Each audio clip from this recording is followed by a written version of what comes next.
તેને પોતાના માણસોને આગળ વધવાનો ઇશારો કર્યો, પરંતુ એ જ સમયે ભોંયરાથી અંદરથી એક મોટો થયો. ઘણ બધા અચાનક અટકી ગયા. મંદિરની બહાર તો કોઈ ઘંટડી નહોતી, છતાં અવાજ જાણે આખા ભોંયરામાં ગુંજી રહ્યો હતો. હરિદાસ બાપુએ હાથ જોડ્યા. જય દિશામાં. કાનજીભાઈએ પણ આંખ બંધ કરી. રણછોડભાઈએ કહ્યું, આ બધું ડરવાની ચાલ છે, આગળ વધો. તેના માણસો આગળ ગયા.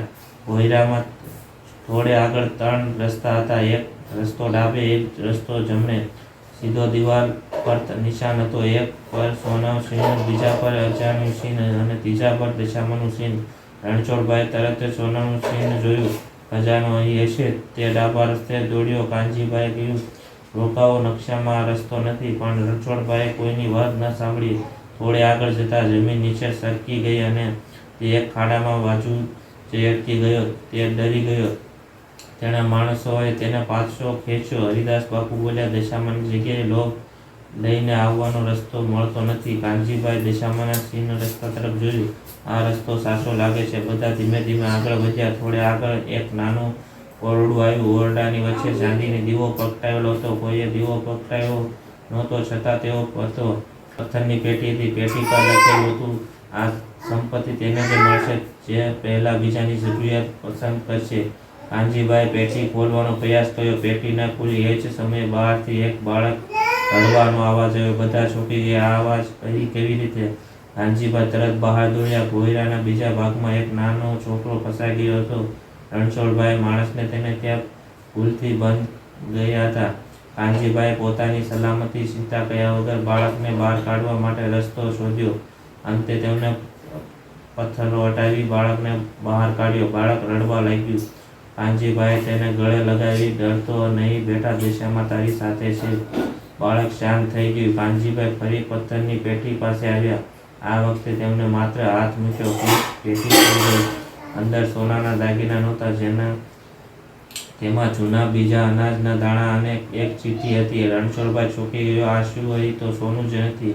હરિદાસ બાપુએ ચિઠ્ઠી વાંચી. ચિઠ્ઠીમાં લખ્યું હતું, સૌથી મોટો ખજાનો સોનું નથી, જે ગામના ભૂખથી બચાવે છે, જમીન ફરી હરિયાળી બનાવે અને જે લોકો જીવનમાં આશા લાવે છે, એ જ સાચો ખજાનો છે. કાનજીભાઈની આંખમાં આંસુ આવી ગયા. ચિઠ્ઠી અંતે લખ્યું હતું, આ બીજ અને અનાજ આખા ગામમાં વેચજો, પરંતુ એક અંતિમ રહસ્ય હજુ બાકી છે. જ્યાં દશામાને દીવો 3 વખત પોતે પ્રગટાવ્યા, ત્યાં છુપાયેલો માગ તમને સાચા ખજાના સુધી લઈ જશે. બધા આશ્ચર્ય પડી ગયા. રણછોડભાઈ હજુ પણ વિશ્વાસ નહોતો. તેને ગુસ્સામાં ચાંદીનો દીવો ઉઠાવવાનો પ્રયત્ન કર્યો, પરંતુ તેઓ તેના હાથમાંથી સરકી ગયો.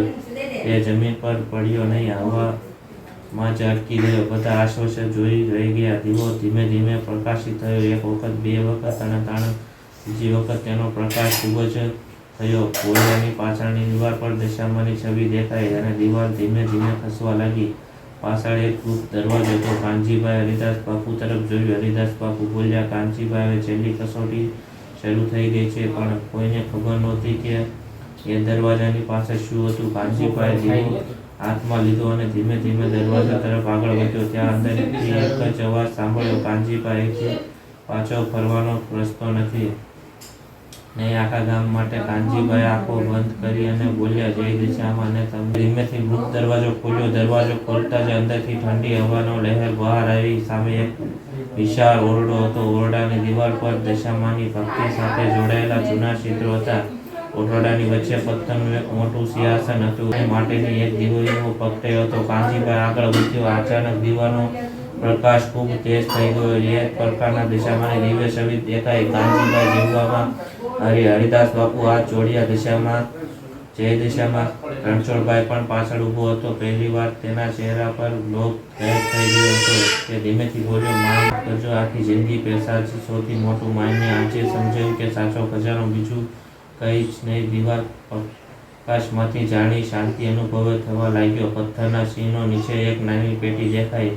કાનજીભાઈ પેટી બહાર કાઢી. આ પેટીમાં સોનું કે ચાંદી નહોતું. તેમાં ગામના જૂના દસ્તાવેજો, જમીનના કાગળો અને એક ચિઠ્ઠી હતી. હરિદાસ બાપુએ ચિઠ્ઠી વાંચી. આ જમીન અને સંપત્તિ કોઈ એક પરિવારની નથી. વર્ષો પહેલા ગામના એક ભક્તો પોતાની જમીન દશામાના નામે અર્પણ કરી હતી. તેની ઈચ્છા હતી કે આ જમીન મળતી આવકથી ગામના કોઈ ભૂખ્યો ન રહે, કોઈ બાળક શિક્ષિત વગર ન રહે, બીમાર માણસ મદદ ન રહે.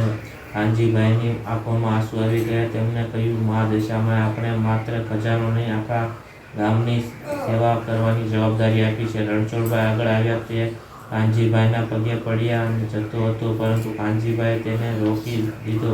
રણછોડભાઈ, ભૂલ થઈ ગઈ, જે ભૂલ થયું છે હવે આપણે સાથે મળીને ગામ માટે કામ કરીએ. રણછોડભાઈની આંખમાં આંસુ આવી ગયા. કાનજીભાઈ, આજથી હું મારી સંપત્તિ એક ભાગ ગામના ગરીબ લોકો માટે આપીશ. તે દિવસથી ગામમાં મોટો બદલાવ આવ્યો. દશામાના નામે એક નાનું અનાજ ભંડાર બનાવવામાં આવ્યો. જે પરિવાર અનાજ ન હોય તેને ત્યાંથી અનાજ મળવા લાગ્યું. ગામના બાળકો માટે ભણવાની વ્યવસ્થા કરવામાં આવી. બીમાર અને વૃદ્ધ લોકો માટે દવા અને સારવારની મદદ થવા લાગી. કાનજીભાઈ પોતે પણ રોજ સેવા કરતા. થોડા મહિના પછી ગામમાં ફરી એક મોટું સંકટ આવ્યું. વરસાદ ઓછો પડ્યો. ગામના કૂવા સુકાવા લાગ્યા. લોકો ચિંતામાં પડી ગયા. કાનજીભાઈ સૌને દશામાના મંદિરે બોલાવ્યા. તેમણે કહ્યું, માતાજી, આપણે જે આપ્યું છે એનું સાચું રક્ષણ ત્યારે જ થશે જ્યારે આપણે એકબીજા સાથે ઊભા રહીશું. ગામના બધા લોકો ભેગા થયા. કોઈએ કૂવો ઊંડો કર્યો, કોઈએ પાણી બચાવ્યું, કોઈએ વૃક્ષો વાવ્યા, કોઈએ જરૂરિયાત પરિવારને અનાજ. ગામના લોકો બધા ભેગા થયા. કોઈએ કૂવો ઊંડો કર્યો, કોઈએ પાણી બચાવ્યું, કોઈએ વૃક્ષો વાવ્યા અને કોઈએ જરૂરિયાતમંદને પરિવારને અનાજ આપ્યું. થોડા દિવસ પછી એક રાત્રે આકાશમાં વાદળ ઘેરાયું. ધીમે ધીમે વરસાદ શરૂ થયો. ગામના લોકો ખુશ થઈ ગયા. બધા દશામાના મંદિરે પહોંચ્યા. મંદિરે દીવો પ્રગટાવ્યો. એ જ સમયે મંદિર અંદર એક અદ્ભુત વાત બની. દશામાની મૂર્તિ પર પડતો દીવાનો પ્રકાશ એવો લાગતો હતો જાણે માતાજી સ્મિત કરી રહ્યા હોય. હરિદાસ બાપુએ કહ્યું, આ ચમત્કાર કરતાં મોટું કંઈક છે.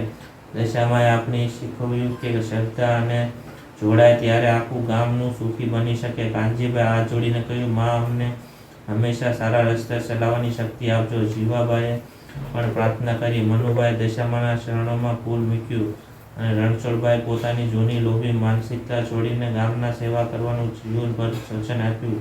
તે દિવસથી રામપુર ગામમાં દર વર્ષે દશામાનો ઉત્સવ ખૂબ ભક્તિભાવથી ઉજવવામાં આવવા લાગ્યું. લોકો દૂર દૂર દર્શન કરવા લાવવા લાગ્યા અને ગામના એક વાત પેઢી પર પેઢી કહેતા, દશામાની ગુફા ત્યાં જ રહે છે જ્યાં શ્રદ્ધા હોય, જ્યાં દયા હોય અને બીજા સુખમાં પોતાનું સુખ માનવતા વાવે. કાનજીભાઈએ જીવનમાં પણ બદલવા ગયું, પરંતુ તેમને ક્યારેય રહસ્યનો પોતાનો ચમત્કાર માન્યો નહીં. તેઓ હંમેશા કહેતા, આ બધું મારું નથી, આ તો દશામાની કૃપા છે. અને અંતે આખું ગામ એક સાથે બોલ્યું, જય દશામા. માતાજીના સૌના ઘરમાં સુખ, શાંતિ અને સમૃદ્ધિ રાખે. જય દશામા.